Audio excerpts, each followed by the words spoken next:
Selamat pagi Bapak Ibu yang terkasih dalam Tuhan, jemaat gereja mula-mula. Kita mengucap syukur buat pagi hari ini kita datang kembali di hadapan Tuhan. Sebelum kita memulai aktivitas kita pada pagi hari, mari Bapak Ibu, sebelum kita mulai ibadah doa pagi, kita merendahkan diri di hadapan Tuhan dan berdoa kepada Tuhan.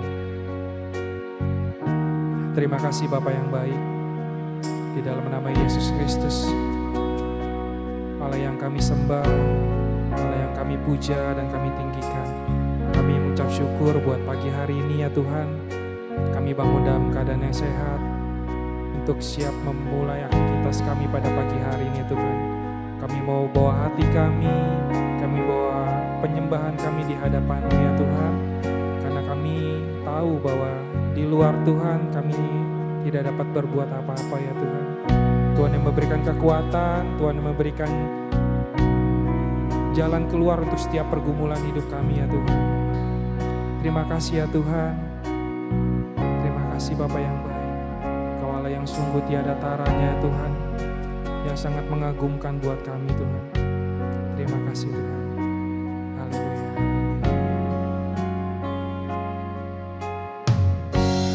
Terima kasih Yesus. Sungguh indah tiada taranya, sungguh menakjubkan, sungguh ajaib untuk dimengerti, lebih dari semua yang ada. Hikmat-Mu tiada terselami, kasih-Mu dalam tak terduga.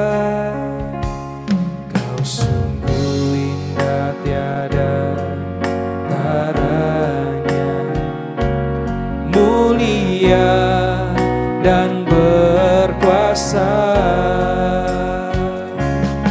Ku kagum hormat akan Engkau, ku kagum hormat akan Engkau.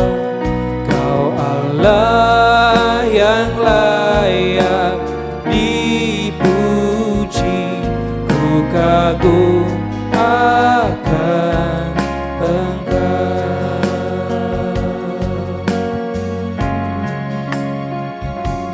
Kau sungguh indah tiada taranya, sungguh menakjubkan, sungguh ajaib untuk dimengerti, lebih dari semua yang ada. Hikmat-Mu tiada terselami, kasih-Mu dalam tak terduga. Kau sungguh indah tiada taranya, mulia dan berkuasa. Ku kagum hormat akan Engkau, ku kagum hormat akan Engkau. Kau Allah yang layak dipuji, ku kagum akan Engkau. Ku kagum hormat akan Engkau, ku kagum hormat akan Engkau. Kau Allah yang layak dipuji, ku kagum akan Engkau. Ku kagum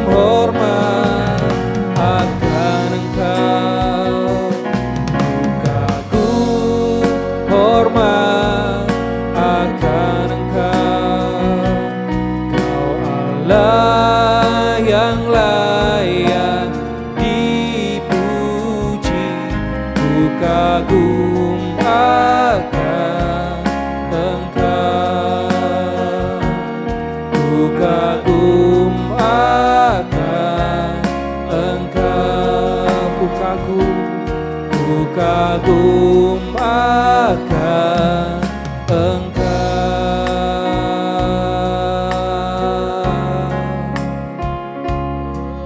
Terima kasih Tuhan. Kuduslah Engkau Yesus. Haleluya. Terima kasih Tuhan.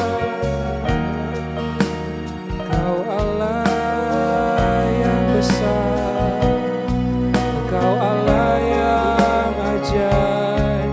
Kami bersyukur. Terima kasih Tuhan buat anugerah-Mu, buat kasih-Mu yang besar Tuhan. Terima kasih Yesusku. Kau Allah yang besar, Kau Allah yang ajaib. Tiada seperti-Mu Yesus. Terima kasih. Kuduslah Engkau Tuhan, Kau yang termulia, Kau Bapa yang kekal. Terima kasih Tuhan. Kuduslah Engkau. Terima kasih ya Tuhan.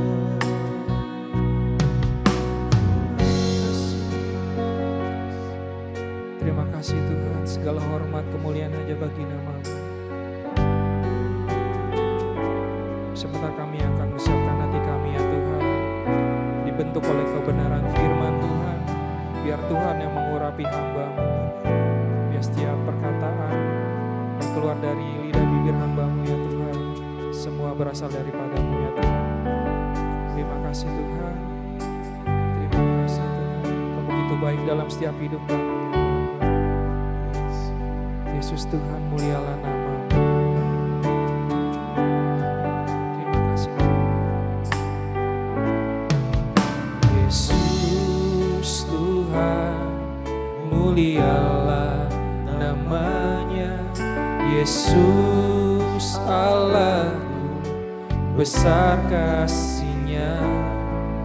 Dahulu, sekarang, dan sampai selamanya.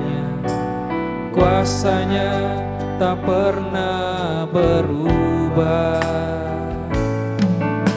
Yesus Tuhan, mulialah namanya. Yesus Allahku, besar kasih-Nya. Dahulu, sekarang, dan sampai selamanya. Kuasa-Nya tak pernah berubah. Dia sanggup, Yesus sanggup melakukan perkara yang besar.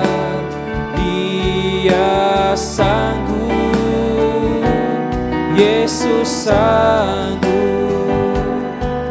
memulihkan yang terluka, menyembuhkan yang menderita. Dia sanggup memulihkan hidupku.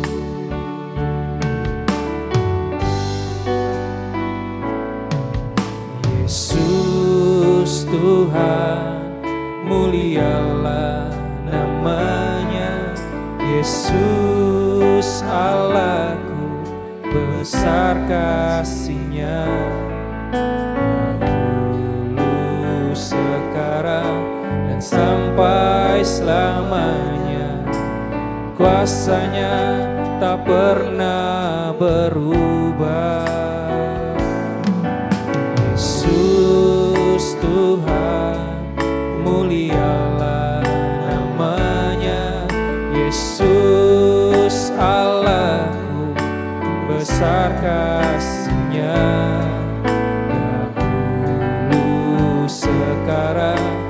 sampai selamanya. Kuasanya tak pernah berubah. Dia sanggup, Yesus sanggup melakukan perkara yang besar. Dia sanggup, Yesus sanggup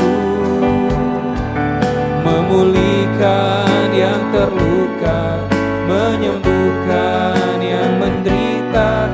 Dia sanggup memulihkan hidupku. Dia sanggup, Yesus sanggup melakukan perkara yang besar. Dia sanggup, Yesus sanggup memulihkan yang terluka, menyembuhkan yang menderita.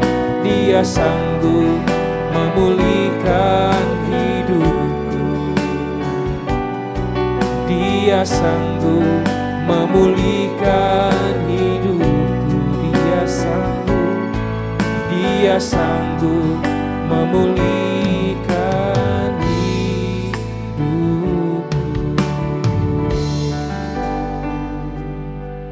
Puji nama Tuhan.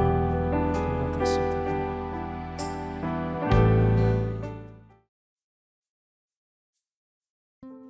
Selamat pagi Bapak Ibu Saudara sekalian. Shalom untuk kita semua. Saudara, pagi ini kita akan merenungkan suatu yang berbeda. Sebab kita ini hidup di dunia fisik, ruang dan waktu. Tetapi rupanya ada dimensi lain, yaitu dunia roh. Sebagian besar manusia menganggap dunia roh ini sebagai misteri. Atau bahkan yang tidak percaya, ada yang tidak percaya adanya dunia roh. Dianggap mistis dan lain sebagainya. Biarlah pagi hari ini kita akan merenungkan berdasarkan firman Tuhan yang pastinya adalah kebenaran. Mari kita tundukkan kepala lebih dahulu. Bapa di surga, jadikan pagi ini pagi yang penuh dengan kebenaran firman, yang mengungkapkan rahasia di balik semua yang fisik ini Tuhan, yaitu dunia roh. Biarlah setiap kami menjadi tercerahkan dan mengerti duduk persoalannya, bahwa tubuh ini tidak akan pernah selamat. Jiwa dan rohnya yang terbawa ke dunia roh, dan kelak ke dunia yang baru, langit yang baru dan bumi yang baru. Urapi mulut hamba-Mu untuk menyampaikan kebenaran ini. Ya, di dalam nama Tuhan Yesus kami berdoa. Amin. Bapak Ibu Saudara sekalian, sebenarnya kalau dunia fisik bisa diteliti di laboratorium, diamati dengan mata panca indera, ya. Tetapi dunia roh ini tidak bisa karena bukan dunia fisik. Nah, makanya diperlukan firman Tuhan yang mengungkapkan rahasia ini. Apakah benar dunia roh itu ada? Apakah benar nanti setelah kematian ternyata jiwa dan roh manusia itu masih hidup, masih bisa merasakan dan masih ingat apa yang dialaminya selama ia hidup? Tentu saja kita tidak bisa mengandalkan siapapun, karena banyak manusia belum pernah mati kan, dan kembali lagi. Makanya kita pagi ini kita akan merenungkannya dengan membuka firman Tuhan, saudara. Ya, Efesus pasal 6 ayat 12.